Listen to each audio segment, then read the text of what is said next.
क्षण ठहरिए और ध्यान से सुनिए। ये हैं महाकाल के 1008 दिव्य नाम। हाँ, मैंने काल चक्र को परिवर्तित कर दिया है और अब द्वापर युग का शुभारंभ हो चुका है। विस्मय पूर्ण हो जाएंगे ये जानकर कि महाकाल के इन नामों को स्वयं भगवान श्री कृष्ण ने रचकर पिरोया था।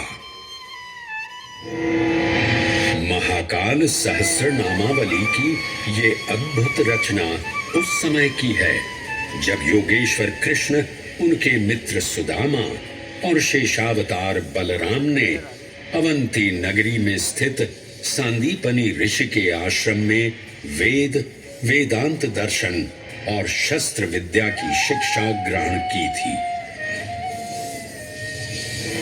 कहते हैं कि भगवान श्री कृष्ण को अवंती ने ऐसा मंत्र मुग्ध कर दिया कि यहाँ 64 दिनों तक रुककर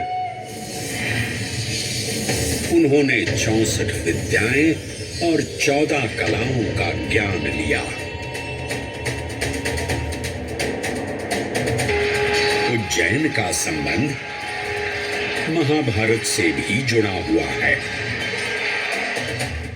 इस महान महाकाव्य के वन पर्व में उल्लेख किया गया है कि महाकालेश्वर मंदिर में स्थित कोटि तीर्थ जल का स्पर्श मात्र करने से अश्वमेध यज्ञ के समान फल प्राप्त होता था।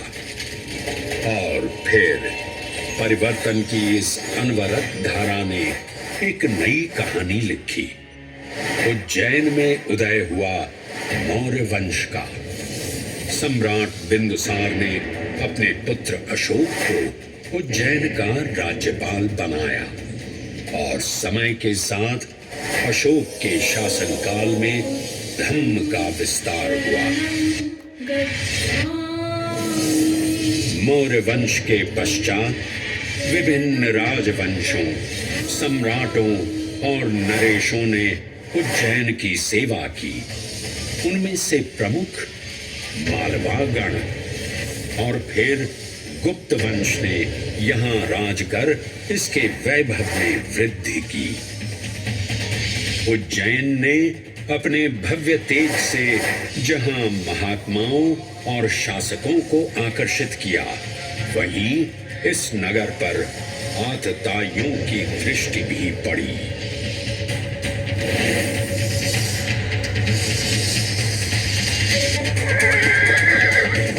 शक मध्य एशिया की खानाबदोश जनजाति थी जिन्होंने उत्तर पश्चिमी और मध्य भारत के कुछ हिस्सों पर आक्रमण कर अपना शासन स्थापित किया।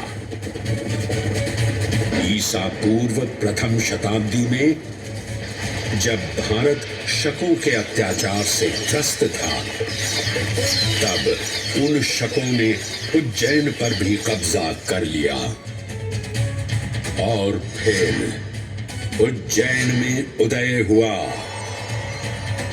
एक तेजस्वी योद्धा, महाराज विक्रमादित्य का। एक तरफ शकों का बल तो दूसरी तरफ विक्रमादित्य का अद्वितीय पराक्रम। विक्रमादित्य की तलवार महादेव के तीसरे नेत्र सी चमकी। प्रचंड युद्ध हुआ।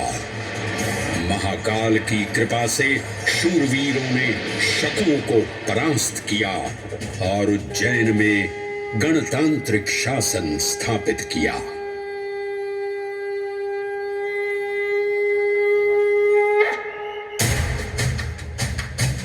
इन्हीं महाबली विक्रमादित्य की राज्य सभा महाकाल मंदिर में ही प्रतिष्ठापित थी। आज भी इस मंदिर की घंटियों में विक्रमादित्य की वीरता और शौर्य की प्रतिध्वनि गुंजायमान होती है। राजा विक्रमादित्य और शकों के मध्य हुए युद्ध ने उज्जैन को काल चक्र से अभिन्न रूप से जोड़ दिया, क्योंकि जिस दिन उनको विजय प्राप्त हुई उस गौरवशाली उपलब्धि के सम्मान में एक नवीन पंचांग का शुभारंभ किया गया, विक्रम संवत पंचांग। आज भी कई हिंदू पर्व और धार्मिक अनुष्ठान विक्रम संवत पर आधारित हैं।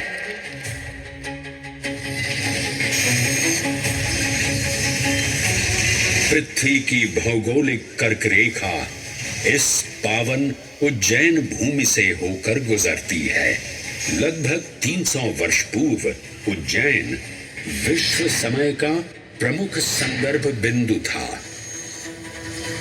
यही कारण है कि उज्जैन की वेदशाला में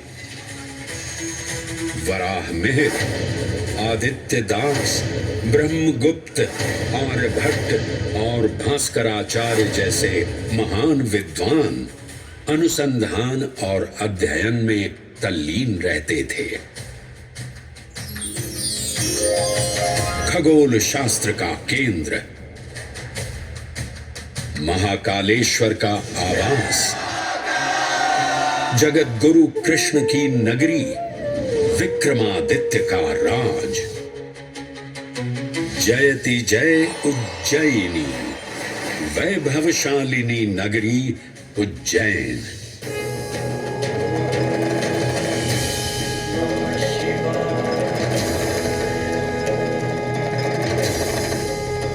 श्वासों को शिव मंत्र से अलंकृत कर, मन को भाव की गंगा से निर्मल कर, जो भी उज्जैन में महादेव की शरण लेता है उसका कल्याण होना निश्चित है।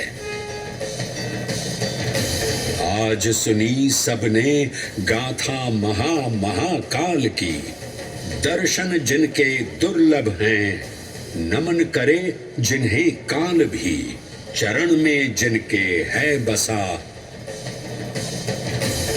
ये समस्त संसार कभी नहीं देखा होगा धरती पर ऐसा चमत्कार।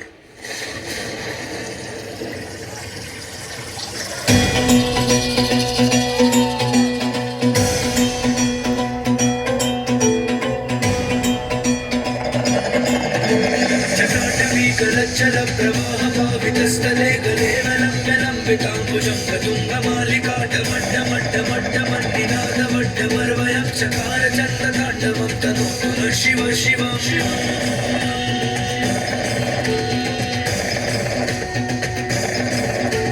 जटाकटाह सभ्रमभ्रमन्निलिम्ब निर्झरी विलोल वीचि वल्लरी विराजमान मूर्धनि